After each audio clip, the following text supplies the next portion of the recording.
Agents refused to identify themselves and show warrants. An elderly man was dropping off his granddaughter at their local church and was detained in front of the property and the family.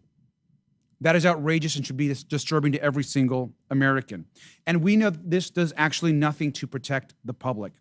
But this, of course, is Donald Trump's playbook. He doesn't care about the safety of the American people. He fuels hate and fear. It's no coincidence that Donald Trump is fueling chaos.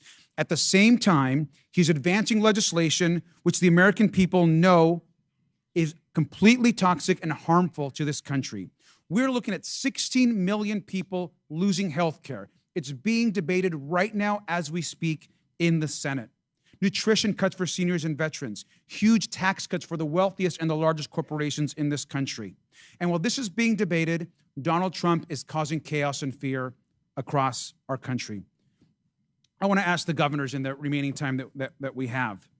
It is clear that healthcare and these impacts of this bill will impact all three of your states greatly. And so I have a brief question. What is the bigger risk to your state? Ripping away healthcare from millions of people across the country, thousands and thousands in your own states, or the law-abiding, working, undocumented folks in your states? And I'll let you each go ahead and give that answer. We'll start with Governor Pritzker. Thank you very much, Congressman Garcia. There are 770,000 people who stand to lose their health care in the state of Illinois, perhaps even more, depending on how this bill turns out. And I can tell you that there are people who are dependent upon Medicaid and Medicare to survive. I am deeply, deeply concerned about the deaths that will occur as a result of the cuts, not to mention that we're taking away SNAP benefits from families that need it most, and children. Veteran services, people who have PTSD, who need to see their therapist at a certain time, now have to wait much longer periods of time because of the threat of this bill. So I'm deeply concerned. DOJ has taken away one of our facilities in the state of Illinois already. It's a huge problem, and that is the threat. Thank you, Governor Walz. Yeah, thank you, Congressman. In Minnesota, in 2023, we were ranked as the top state for healthcare, home of the Mayo Clinic. We have more people covered almost than any other state.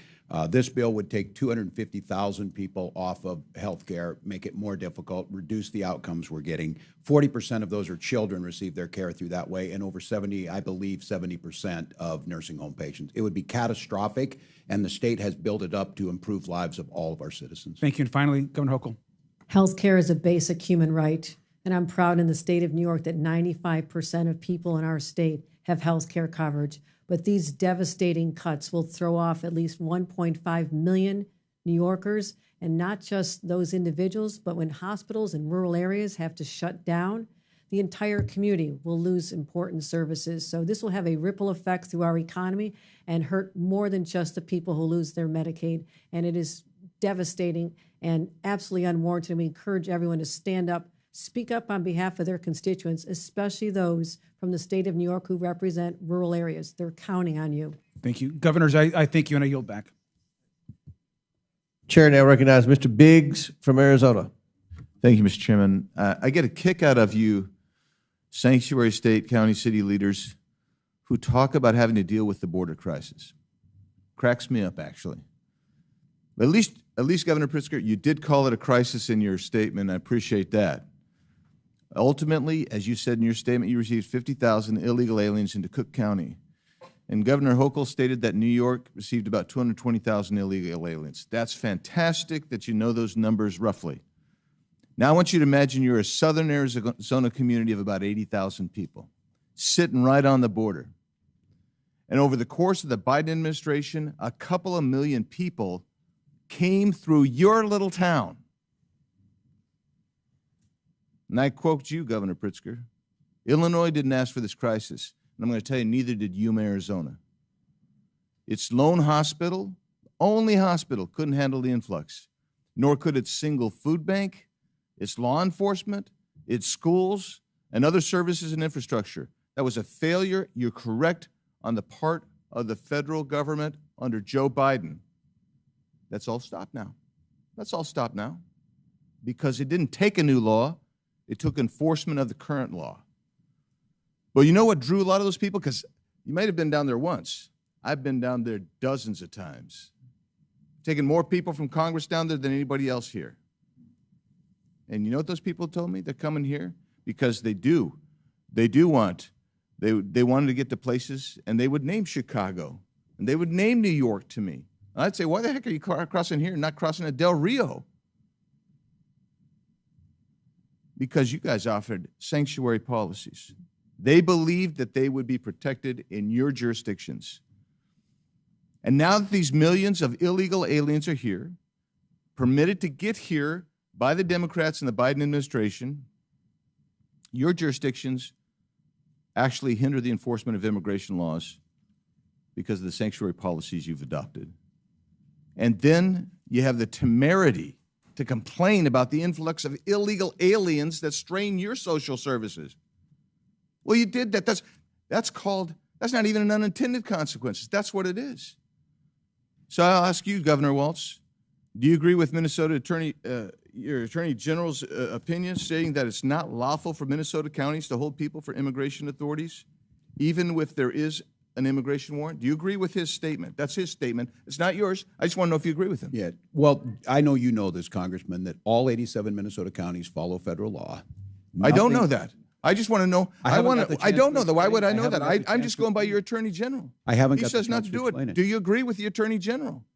That's all I'm asking. The Attorney General is elected independently in Minnesota. Nothing in his opinion allows it in Minnesota. So are you telling me you disagree with him? Could I have 20 seconds just to say? I just want you to answer the question. You're not answering the question. I served here, Congressman, and there's the respect to the witnesses to just be able to speak. Yeah, there is, and there should be respect, and that respect from the witness should be to answer the question. Our counties and jurisdictions can do whatever they deem necessary. They have to. Do you agree with your Attorney General? Apparently, we don't know because you're not going to answer. You're going to be oblique about it. So that's unfair characterization. I'm trying to answer. I'm not the Attorney General of Minnesota. Do you agree with his memo? And you're killing time because you're filibustering. Do you agree with his memo? That's all I'm asking. Nothing. And you don't want to even answer it. You just say, oh, maybe yes, maybe no. I don't know. Let's go to you, Governor Pritzker. A lawsuit was filed against you in the state of Illinois.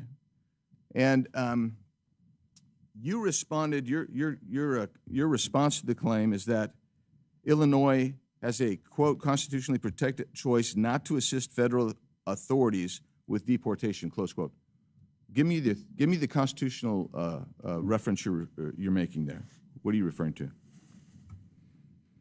Congressman, I don't know the lawsuit that you're referring to, and I don't know that I was the respondent in that lawsuit. I can say that this is from the response filed on your behalf. So you didn't read the response?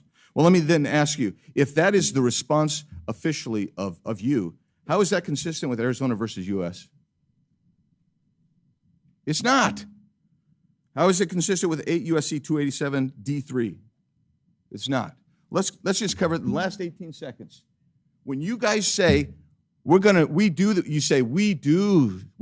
give these people information only on a criminal warrant. Is there any distinction in 8 U.S.C. 1373A, 1324, 1324C that says, yeah, you don't have to give information. You don't have to provide the body. You don't have to respond to the ICE detainer. Is there anything in there that says there's a distinction between the criminal law, the criminal warrant, the criminal detainer, and a civil warrant, civil detainer? Is there anything in there? The answer is no. I'll answer for you. You do violate the law. You are sanctuary cities. And every one of you sitting there, if you don't know that by now, you should know it walking out of here, that you are actually committing a federal crime every time someone does that, because you don't have the authority under federal law or under the Constitution to negate even a civil warrant for someone who's violated a federal offense when you get a detainer notice. Yield back. Chair recognizes Mr. Frost from Florida. Thank you, Mr. Chair. All over the country, people are protesting nonviolently President Trump's treatment of immigrants, and they are right to. And I think it's important that we are clear as leaders about what's going on in this country right now. There is no mass deportation campaign. Deportation is a process that is not being followed right now. What's going on is people are being snatched up in the middle of the streets, trafficked, kidnapped in the middle of the streets, trafficked to other countries without due process. Trump is taking blatantly illegal and inhumane actions to stoke protests and then escalating things from there. Over the weekend, he sent the U.S. troops to California. This is dangerous. First, the California National Guard without the governor's support, and now the Marines. The Marines are trained to fight and win wars, not to de-escalate a protest in the heart of an American city. Members of our armed services have sworn an oath to the Constitution. They didn't swear an oath to Donald Trump, and they're not his personal army. And so in the face of a wannabe dictator, we have to have strong opposition. First, the Trump administration says they're going to arrest judges. Then they arrested a judge. Then they talk about arresting elected officials. Then a mayor gets arrested. Then they said they'd arrest a member of Congress, and one has been indicted. Democratic member of Congress has been indicted. And now we have Trump's border czar, Tom Homan, who's threatened to arrest the California governor. And I don't think we should take this as an empty threat. Why is Trump now saying he wants to arrest governors? It's because he knows that some of the people who are going to be the greatest opposition to his lawlessness are Democratic governors standing up for their people. And so I'm just curious to hear from our three governors here today, because these things can be put forth as hypotheticals, but they're not hypotheticals. Elected officials are being arrested. This is happening. The DOJ is being weaponized against us. So if federal agents were to come to your door, to the governor's mansion, approach your security staff to arrest you, you have Tom Homan on the news saying, I want to arrest Governor Hochul, Governor Pritzker, Governor Walz. What do you do? What do you say? I'm just curious. Governor Hochul, if you can start. If Tom Homan comes to Albany to arrest me, I'll say, go for it. You can't intimidate a governor. What is this country coming to when people can threaten us on social media and on cable news and try to stop us from doing our jobs? We're here on the front lines every day, fighting to defend our rights, our values, and the public safety of our residents. And so anything threatening our responsibility is an assault on our democracy, nothing short of that. Thank you, Congressman. Let me begin by saying I have the highest duty to protect the people of my state. And indeed, if Tom Homan were to come to try to arrest us, I can say, first of all, that he can try. I can also tell you that I will stand in the way of Tom Homan going after people who don't deserve to be frightened in their communities, who don't deserve to be threatened, terrorized. I would rather that he came and arrested me than do that to the people of my state. Well, thank you, Congressman. And I was just sitting here listening today again. There's many of you in here, friends on both sides of the aisle that I served here. The job of governor is very different than the job you're doing, but we need you. We need to work together. No one here wants to hear these horrific stories, but we have a job to do on limited resources. And equating that not doing ICE's job means we're not cooperating. We're patrolling our highways. I'm proud that Minnesota's a state third lowest in traffic deaths. If we start doing all the things at ICE, and nothing we do precludes them from doing their job. And so threatening and political, and I did not realize, I guess, I watch it, I didn't realize how much animosity there's here. We have a responsibility to the American public to work together, and I think threatening arrests on elected officials, Congressman, it doesn't help any of us. Governor Pritzker's right.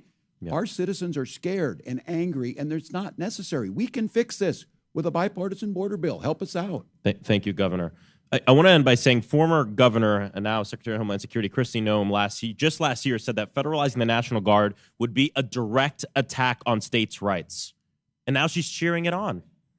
President Trump has consolidated power so much in his own party, there's little to no, pretty much zero, opposition left to his lawlessness. We hear it in this room right now. And the last thing I want to say, too, is what's going on right now is not just a distraction from the fact that they want to pass a massive tax break for the richest Americans and take away services and things from working families, but it's to enable it.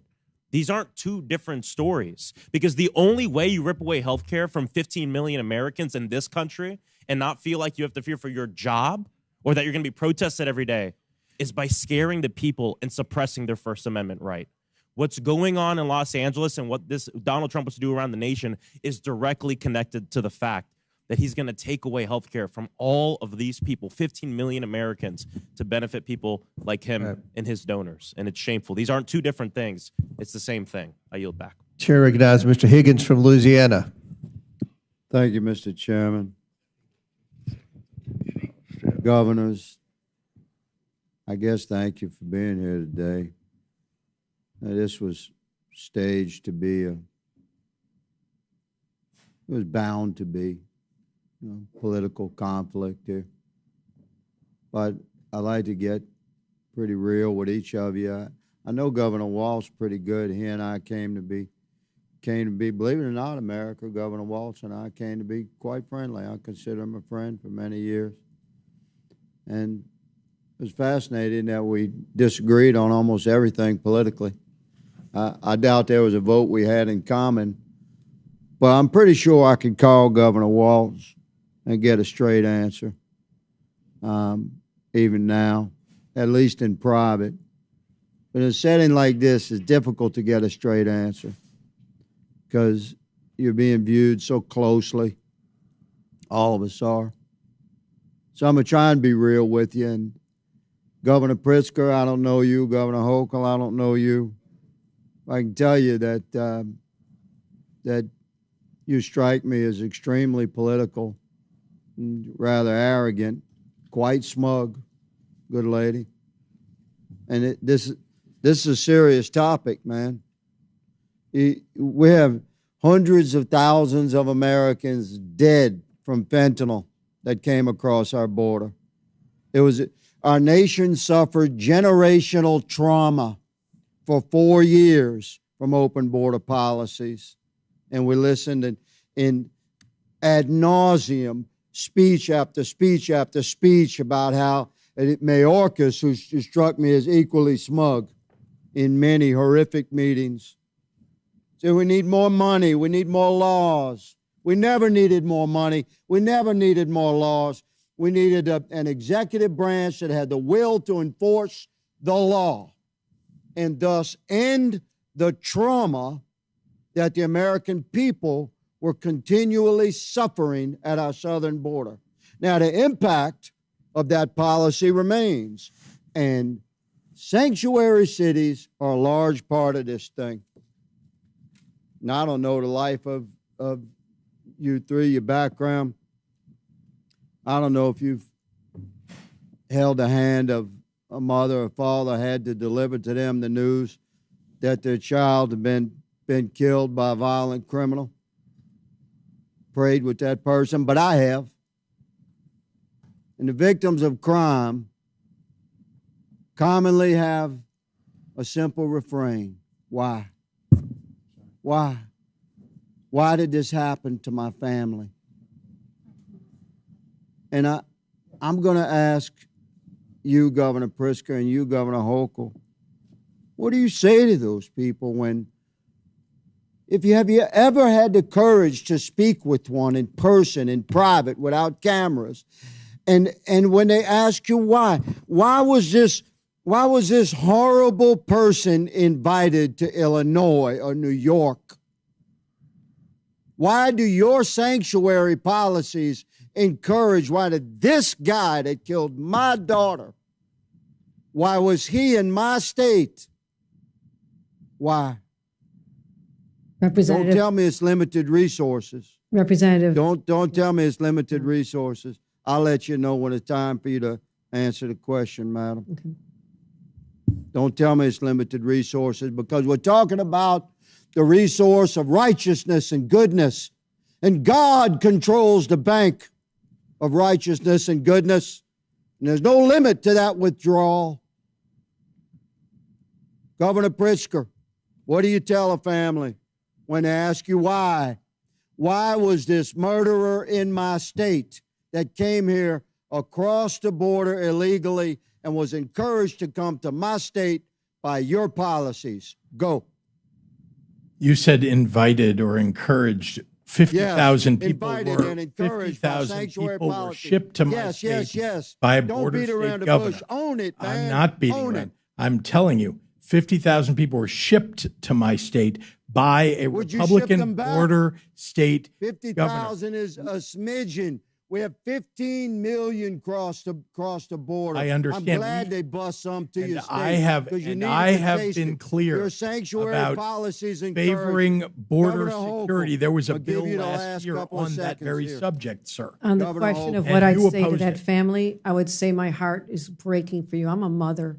When you describe the pain of a family like that, I've been there. I have held victims' families in my That's a arms. good start. And I'll tell you Mr. this, Chairman, you appear my to be a time has religious expired. I person, yield. but we are called. Gentleman's time's expired. Chair recognizes Ms. Lee from Pennsylvania. Mr. Chairman. Well, I recognize the ranking member for unanimous consent. Okay, a couple of things. One, I want to raise a point of order. It is against the rules to attack or to breach the decorum with respect to our witnesses. You can't. Well, the ranking member You has look a different like this, definition or you of look attack like than I that. do. You That's look for like sure. this. You cannot criticize the countenance of a witness when they come before the committee. You can raise issues, no question, but you cannot personally attack a witness. That is not within the rules. That is not in accordance with decorum here.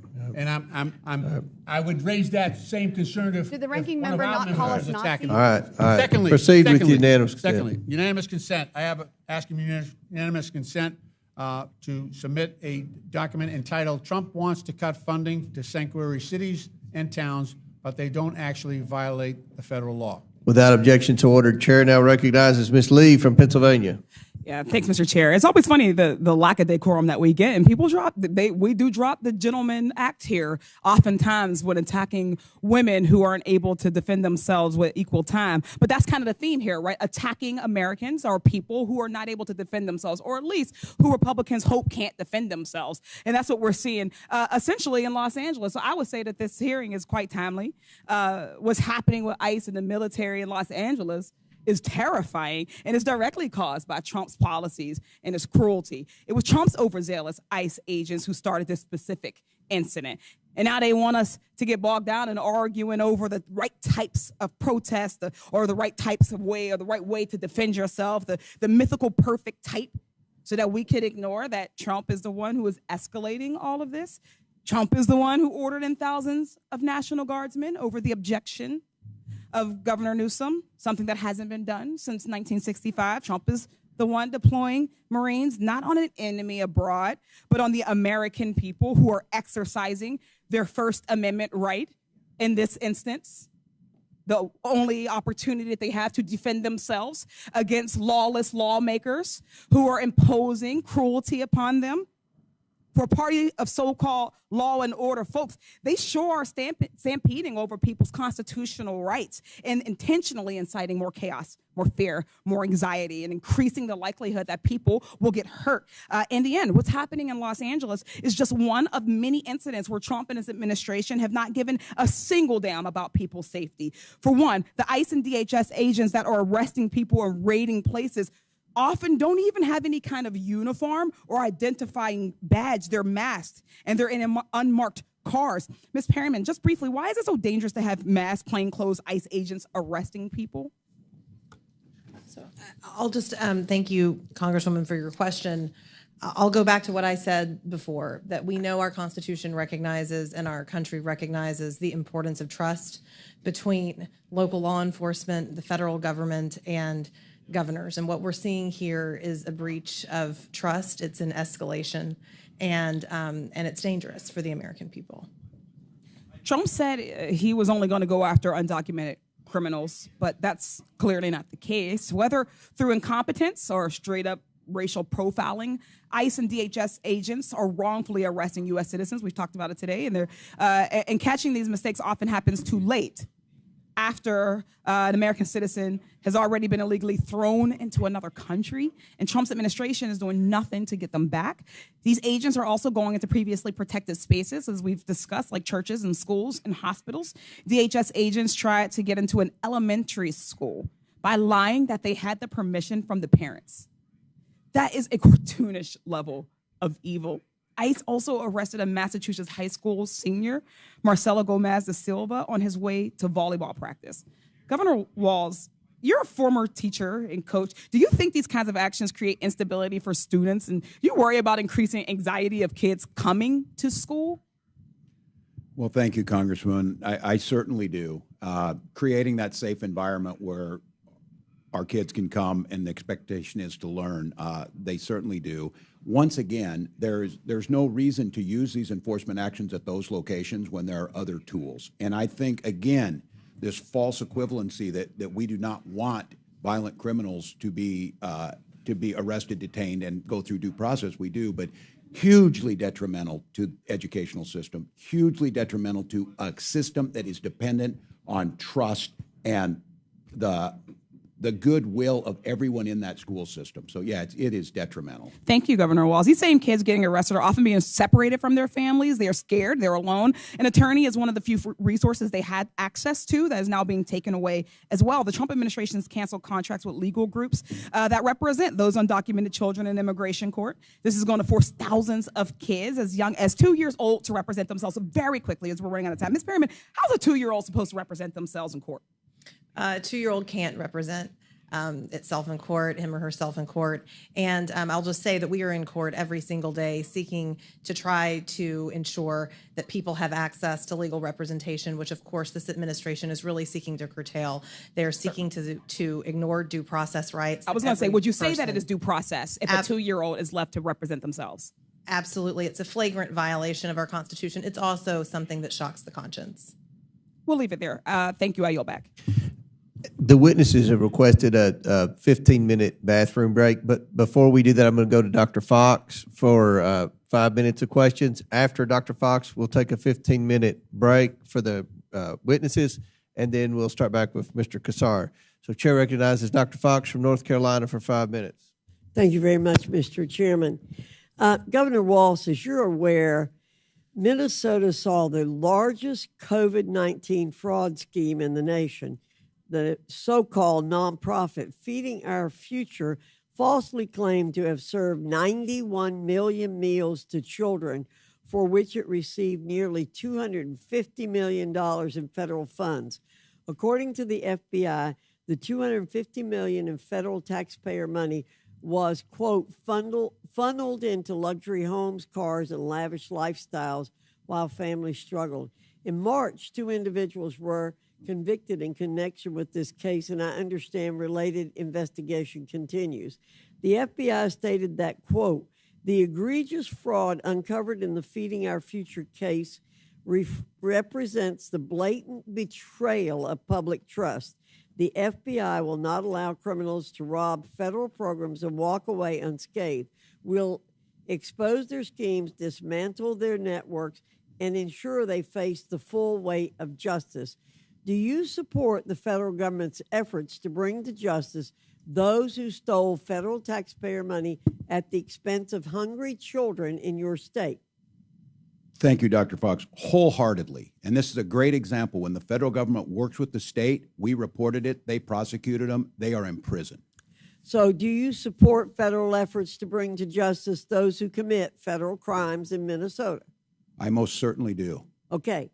Does Minnesota honor ICE detainer requests?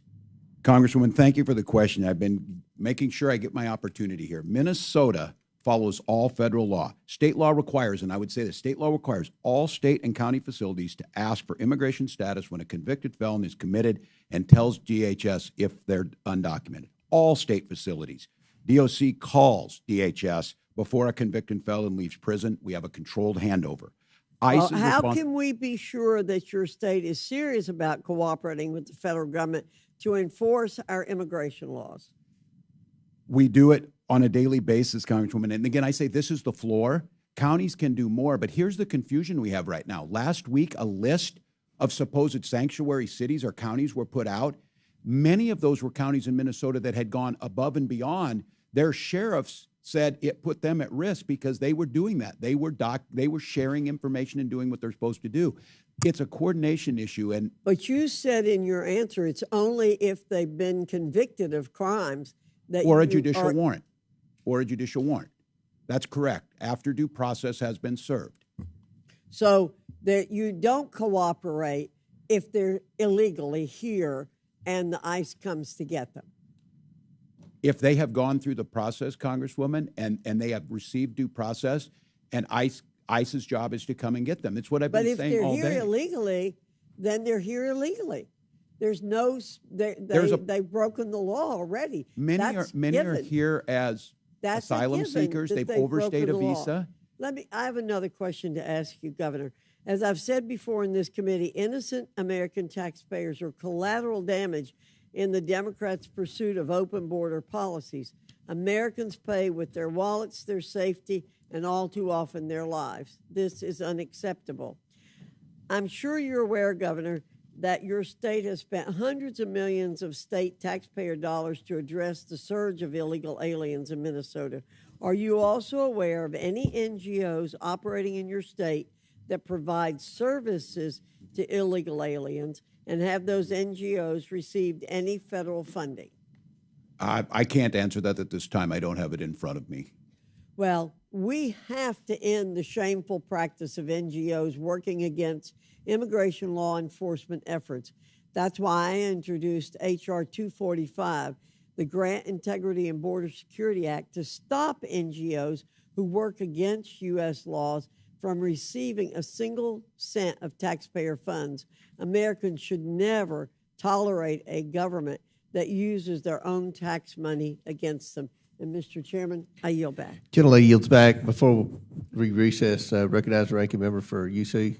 Thank you, Mr. Chairman. I ask unanimous consent to submit an article from the Seattle Times entitled "National Sheriff's Association Head Tears into Fed's Sanctuary List." Without objection, so ordered. Pursuant to the previous order, the committee will stand in recess for 15 minutes. Committee stands in recess.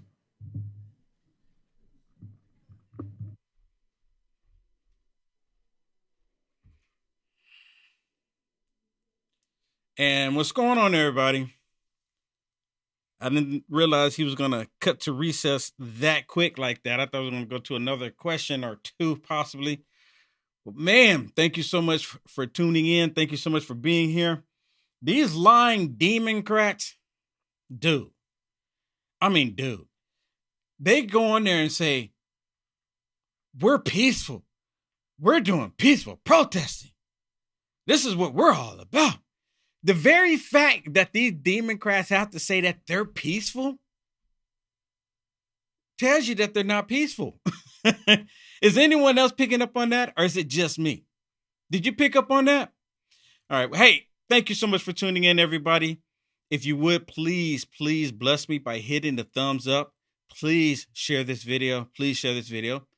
I do have a couple of things I want to share with you. I was started watching some of this hearing earlier, and I was going to play some of that, but I think I want to get to some of this other stuff too that's all related to this, because this Saturday, the 14th, 2 days from now, 13, 14, right? This Saturday, the Democrats have this thing saying, what is it called? No Kings. Is that what it's called? No Kings? Right? They have this whole movement. They're calling it No Kings, as if President Trump is trying to be a king or a dictator. You know, this is what they're saying. It's all a bunch of lies. Well, President Trump, his administration, Tom Homan, DHS, they have a hotline. This is a hotline number that if you see some criminal activity that's taking place and you suspect that they're probably not here from America, and sometimes you can kind of tell, but not all the time. Okay? Not all the time. That's why if you call this hotline, they need to do an investigation, and I'm pretty sure that they will. But one of the things that was coming out of this hearing is that these radical leftist lunatics are telling everybody that President Trump is just randomly picking people up off the street. Just randomly picking people up off the street and deporting them out the country. American citizens. Knowing good and well that's a bald-faced lie. Because if there was a single American, let's say DHS came and picked Will Johnson up. The Democrats hate me right now. They hate me. But in this case, if DHS just happened to pick Will Johnson up because I am an American citizen, I was born in Arkansas. I was born in Arkansas. So if they pick me up and they deport me to some country, do you think that the Democrats, now in my case, the Democrats, they'll probably just ignore the fact that they deported me. They'll probably ignore it. But if it's just any American that just so happened to get picked up and deported, you know that the Democrats, the media, all of them would run to that location to get the interview to show President Trump deporting American citizens. With that said, are there any videos of it? Because you know they would. You can't tell me that they would not have videos of that when they have videos of them going to El Salvador for a non-American citizen. A non-American citizen. They ran to El Salvador to get on the cameras, to get the photo ops. They did that. So you mean to tell me that if there was an actual American citizen that was randomly deported, that they wouldn't do the same thing? Of course they would. They would go, oh, this proves the point. He's just picking random people up off the street, American citizens to do it. And the reason why these Democrats are saying this, because if they ever, and God help us if they do, and I mentioned this multiple times, if they ever get back in the White House, get the Senate, get their House of Representatives, everything that they're blaming President Trump for doing, because he's not doing it, they're going to do it. Hear me now, believe me later on. You know, before when President Trump was in office the first time, some of these radical liberals, they were actually saying that MAGA Republicans, Americans that don't agree with them, they should be put in concentration camps. They were actually saying this. They were saying that they should be put in camps, or they wouldn't call them concentration camps. They would call them reindoctrination camps because they don't like the way we think. And they said that they said that we should be put in these camps until we can change our way of thinking. And once we change our way of thinking, then they might consider allowing us back into the population, back into society. I couldn't believe it when they were actually saying this. But this is the way they're thinking. And now they're mad because President Trump is getting rid of what? Their working class. I talked about it yesterday. President Trump is removing all of their help. Just like during the days of slavery, the Democrats were saying, well, who's going to pick our crops? Who's going to clean our homes? Who's going to do our lawn? Who's going to do these jobs that we don't want to do if Abraham Lincoln takes away our slaves? Fast forward to 2025, and I said this yesterday, I said it last week, and I said it a month before too. I've been saying this. Fast forward to 2025, and the Democrat Party is still saying the exact same thing, except for now they're saying it with illegals. And then some of these radical leftist Democrats, they go, but Will Johnson, they're getting paid. How much are they getting paid? Do they have a Social Security? An actual one? Do they have one? Right? Do they actually have one? Or are they borrowing one? So, to get to the major point of all of this, there's been a hotline created. And of course, the radical leftist lunatics don't want people to know about it. And they see this as a problem. They see it as a problem because this is only going to make it to where you and I, and you know what? I saw this number maybe 2 weeks ago, and I think we mentioned it a little bit, right? And the only reason why I'm mentioning it now again is because they're mad about it. They're not happy about it. They're like, oh man, I can't believe that they're doing this. And let me remind you of something else too. So here we have a tip line to where if you see these criminals, right? They've done criminal activity and you see them, you call the DHS hotline for ICE. You call the hotline. They're all mad. They're all upset about it. But you know, they were not upset when Tim Walz had a hotline. Do you remember what Tim Walz hotline was for? And this wasn't for non-American citizens. The hotline that Tim Walz had It was a hotline to come after all of us because we would not comply with their tyranny. And I'm not going to, everyone knows exactly what I'm talking about without me getting into details. They know exactly what I'm talking about. So Tim Walz had this hotline for people to call. And then guess what? The authority, the police department would show up. They would show up because, we got a tip that you were not putting a diaper on your face or XYZ. You were outside catching some rays. Beautiful day outside. Sun is shining. They called the hotline on you. What a bunch of hypocrites. So now they don't want a hotline. Personally, we shouldn't have to have a hotline in the first place. It's really uncalled for. But these Democrats, they want their job support here, right? They want their slaves here. That's exactly what it is. Listen to this on MSDNC talking about this. This is ridiculous. And it's only going to get worse. I have very mixed feelings about showing this to both of you. It is news, but it is news from the Trump administration. It's a post from the Department of Homeland Security that they put on X, advertising a tip line with a poster that reads, quote, "Help your country and yourself. Report all foreign invaders." This is your taxpayer dollars, regardless of who you voted for. If you pay taxes, your taxes are paying for this ad being disseminated on Elon Musk's platform X. You hear this? Your tax dollars are paying for this. Your tax dollars are paying for this. I could have made that. And according to her, it's an ad that they're running. I haven't seen it. I'm on X quite often. I'm on X probably more than a lot of other places because, free speech is still somewhat available on X.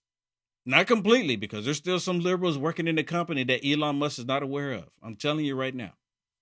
From where I'm sitting, I see it big as day. But nonetheless, they're upset because saying this is your tax dollars. Well, this is tax dollars well spent.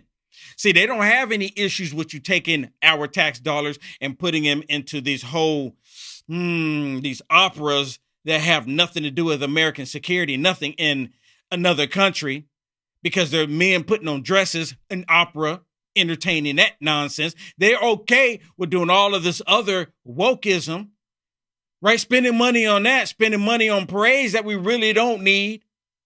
Not a parade that's going to include the entire country, kind of like the one President Trump is doing.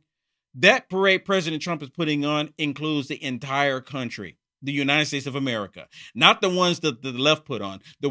These parades that the left put on, it only is for a group of people, not the entire country. It says, quote, "Help your country and yourself. Report all foreign invaders." General, did Vladimir Putin write that? He might very well have. I'll tell you one foreign invader we could deal with is Elon Musk. But having said that, it's just absurd that we would, that Americans and our strength in our democracy is our ability to take so many different cultures and so many different religions and make something great. And that's what we've done throughout our entire diversity has been our strength. Are you hearing any of this? Just right off the bat. Did you hear him, Shannon, when he said, did Putin create this? Yeah, I heard that. So nonsense. You remember back in 2016? Y'all remember back in 2016? You remember that election? They said, oh, Russia. Russia put a meme out there to convince people to support President Trump and not Hillary Clinton. And I'm thinking to myself, this, this is something that we on the right, this is things that we like to do. We like to think about things. So I'm like, okay, so let's just get this straight. Because this is a meme. He's suggesting that Putin probably put this together. Another meme. So if 2016, if all it took was someone to create a meme to get you to vote for President Trump over Hillary Clinton, should that person really be voting? You understand what I'm saying? Think about that. Is that all it took was a meme? And see, they're upset of anything that was going against them. See, anything that's going against them, they're upset about it. Just like this right here. This is going against their workforce in this country. This is going against their slave labor in this country. So, of course, it has to be Putin. It has to be Putin. And then he's saying that Elon Musk is a foreigner. Right? He goes and says, oh, well, Elon Musk is a foreigner. We got to get rid of him too. So I would recommend MSDNC, call the number and report Elon Musk. Go ahead and abuse the number. I mean, I would like to see that. And make sure you record it. And when they come visit you, make sure you record that and you share it with the world too. Go ahead and abuse the number. Since you're saying Elon Musk, anybody, any radical leftists out there, go ahead and call the number and say, talk about Elon Musk. They'll probably hang up on you. And when you look at that, it taps into the isolationist impulses of a lot of people, the inner racism and hatreds that a lot of people have, unfortunately. And so many of those people have not had the courage to speak up and to stand up for democracy and the American way of life. And unfortunately, the Republican Congress might be the greatest offender in this regard. No one in the Senate or the Congress is standing up against our dear leader when he tries to tap into these isolationist impulses and use our military to further his political means. I mean, really? This is the same radical Democrat party that wanted to do away with our military, or at least they want to change what our military is truly about. The same radical leftist Democrat party. How disgusting can you be? Now, because of the hearing, I know we're going to run out of time here, but go ahead, Shannon. Go ahead. I mean, I was just going to say, it's funny because they act like this is a new idea, sending illegals back to their country. But this is not a new idea. When they talk about this is a different America, this is not a different America. Actually, the Democrats are trying to make it a different America. Yes. If you look upon Clinton, there are so many Republicans and Democrats that have sent back illegals, but you had Clinton that did it. He did a State of the Union and everyone got up and praised him for sending illegals out of the country. This is a Democrat issue as much as a Republican. You had Obama. He was known as deporter and chief. Yeah. During his time, he sent back 5.3 million illegals back to their countries. In Trump's first term, Trump only did like 1.4. And to this date, he's only sent back 160,000. He's not even anywhere near 1 million yet. And look at how these people are acting. Wait a minute. Are you saying that President Trump is not on his A game right now? No, I'm saying we need 2 million. Kind of sound like you're saying he's not on his A game. What I'm saying is we need 3 million. It sounds like you're saying Trump is not on his A game. We need 20 million of them gone. I'm glad you said that. What's holding him up is the weaponization of the judiciary system. Yep. That is holding him up 100%. Yep. And that's what it is. Now, President Trump is on his A game. Shannon's not saying that he's not. He is. But these radical leftist Democrats, they're fighting President Trump by keeping non-American citizens, people that never can vote for them. Did you hear me? These are people that the Democrats are fighting for that should have never voted for them and would never be able to vote for them as long as they remain illegal. Will never be able to vote for him. So why in the world are the Democrats fighting for him so hard? I've said the answer to that multiple times in the past, and I'm going to say it again. They want him here because of the Electoral College. See, the Democrats know that they can't vote, and the Democrats will even tell you, if you're undocumented, you're illegal. You cannot vote. They won't say the word illegal, but if they say if you're undocumented, there's no way you can. It is against the law for them to vote. It's against the law. They say it all the time. It's against the law. But they know when it comes to the electoral votes, the Electoral College, it's not based on the number of Americans. It's based on the number of bodies that's generating heat. And sometimes for the Democrats, the bodies don't even have to generate heat, if you know what I mean. They just want to be able to count bodies for the Electoral College. And this is part of the reason why they're really extremely upset about California. Because California has imported so many electoral body counts. You understand what I'm saying? So they can continue to have that electoral vote really high in California. But President Trump, he removes that from them. Their electoral votes go down. See, the Democrats are doing it by the math. They're like, oh, well, this is how we can manipulate the system. And here comes President Trump, boop, putting a boot in their whole program. And now they're livid. How dare he do this? He's getting rid of our base without due process. The due process starts and ends with President Trump. See, they know this too, but they don't want to say that because why? The judicial branch, as far as these federal judges out throughout the country, they fall up under, guess what? Guess what? The executive branch. And see, I just learned this not too long ago because all this is coming up. But of course, they're trying to, use the judicial system throughout the country, these federal judges, these corrupt judges, to try to stop President Trump as if they are over President Trump. And that's part of the reason why they're having these hearings, right? Because these sanctuary cities, they just basically undermine President Trump every step of the way that they can. Every step of the way. Every step of the way. Now, I know because of the hearing, I don't have enough time here. I don't have a lot of time. So I just want to say this because we have less than 5 minutes here. This weekend, I plan on going out and I plan on going live wherever I can. I plan on going live. I plan on going live, especially on YouTube. And of course on Rumble.